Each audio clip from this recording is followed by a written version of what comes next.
কিন্তু বাংলাদেশে ইনকিলাব, আজাদি, ইনসাফ এইসব শব্দ ব্যবহারের কোনো সুযোগ আমরা আর দিব না। জামাত শিবির হয় তারা কৌশল করে বাঁচে, নাহলে তারা ষড়যন্ত্র করে বাঁচে। যারা আমার এই বাংলা ভাষাকে উপেক্ষা করে বলে ইনকিলাব ইনকিলাব, আমরা নতুন ধারা বাংলাদেশের পক্ষ থেকে তাদের শাস্তি চাই। যারা বলে ইনসাফ ইনসাফ, আমরা তাদের শাস্তি চাই, শাস্তি। কারণ যে বাংলা ভাষার জন্য আমার দেশের ভাইয়েরা প্রাণ দিল, যুদ্ধ করলো, শহীদ হয়ে গেল, সেই বাংলা ভাষাকে উপেক্ষা করে আপনারা এসব উর্দু ভাষা বলেন। যারা বলে আজাদি আজাদি, তাদেরকে বস্তা বন্দি করে পাকিস্তান পাঠিয়ে দেওয়ার জন্য আমি দৃষ্টি আকর্ষণ করছি। কারণ দুই একটা শব্দ উর্দুতে বলে কি হবে? আপনারা পাকিস্তানে যান, পাকিস্তানে গিয়ে সারাদিন উর্দুতে কথা বলেন, সারাদিন উর্দুতে গান গান, কিন্তু বাংলাদেশে ইনকিলাব, আজাদি, ইনসাফ এইসব শব্দ ব্যবহারের কোনো সুযোগ আমরা আর দিব না। দেখেন, জামাত শিবির এই স্বাধীনতাই চায়নি, আমার এই বাংলাদেশটাই তারা চায়নি।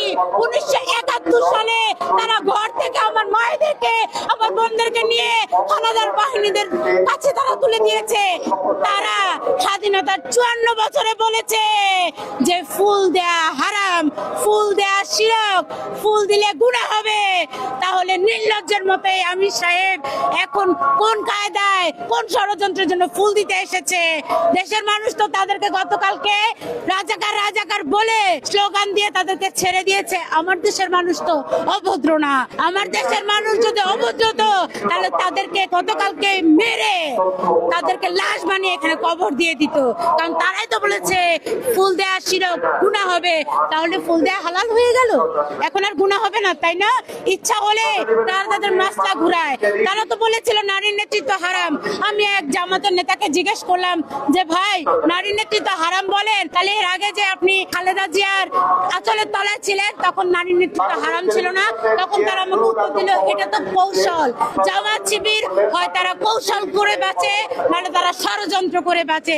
তারা কোনোদিন বাংলাদেশ চায়নি। বাংলাদেশ ইংলিশে কথা বলে না, ইংলিশে হয় ইংরেজিতে পত্রিকার খবর পাঠ করে, না হলে ইংরেজিতে কোনো একটা বিষয় নিয়ে কথা বলে, কিন্তু কোন স্লোগান দেয় ইংরেজিতে?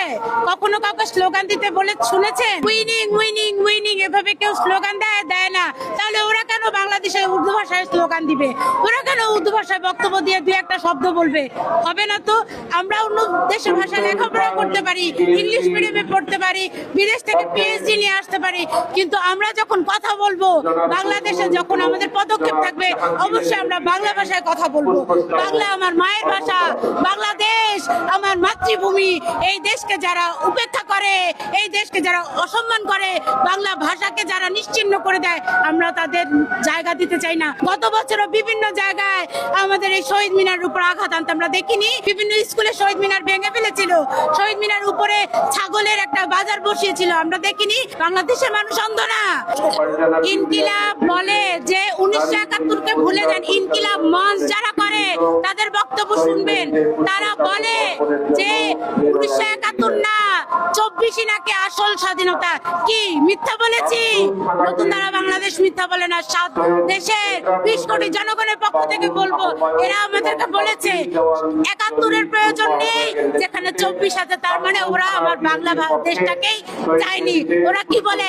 ওরা বলেছে লাল স্বাধীনতা। আর ওরা 24টাকেই দেখে, ওরা 36 জুলাইটাকেই এই দেশে এস্টাবলিশ করতে চেয়েছিল।